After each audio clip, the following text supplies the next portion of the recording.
For the past 5 years, Winona State has partnered with Dene College on the Navajo Reservation in Saline, Arizona, for 3 weeks to expose students to different culture, inform and educate the public on Navajo culture by creating documentaries with Navajo elders, and create quality video journalism pieces. Mass Communication Associate Professor Tom Grier garnered the 5-year contract between the two schools, which ended this year.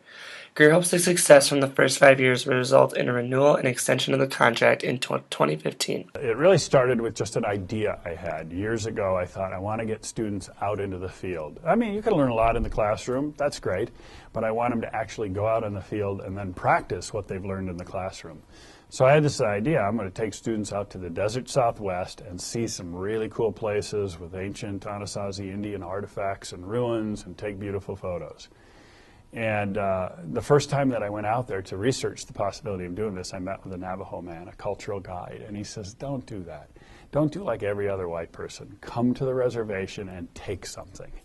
He said, why don't you come to the reservation and leave something behind? And I went, wow. My thinking totally changed. And I said, all right, what could we leave behind? What would be helpful? And he says, we need to tell the stories of our Navajo elders. Now, I'm shortening it a lot, but, you know, the idea changed, and we said we should go out there and create documentary films about life on the reservation and leave them and give them to the Navajo people. Each year, the students bring their work back to Winona State to present. Graduate assistant Robbie Cristiano is in his 4th year on the project and has participated as both a student and a faculty member.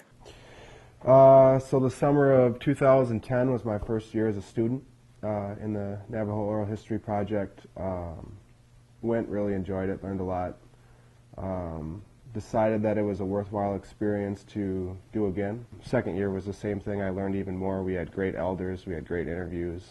Then that kind of just, was a springboard to me being a student teacher on the project. Tom he's very humble, so he'd never tell you this, but he puts a tremendous amount of hours into this project. Before we leave, he's spending the first, a couple months before we leave, he's setting up all the activities the students will do. He's flying down there or driving down to meet with the elders and make sure they understand what the project is about. So there is actually a project when we get down there.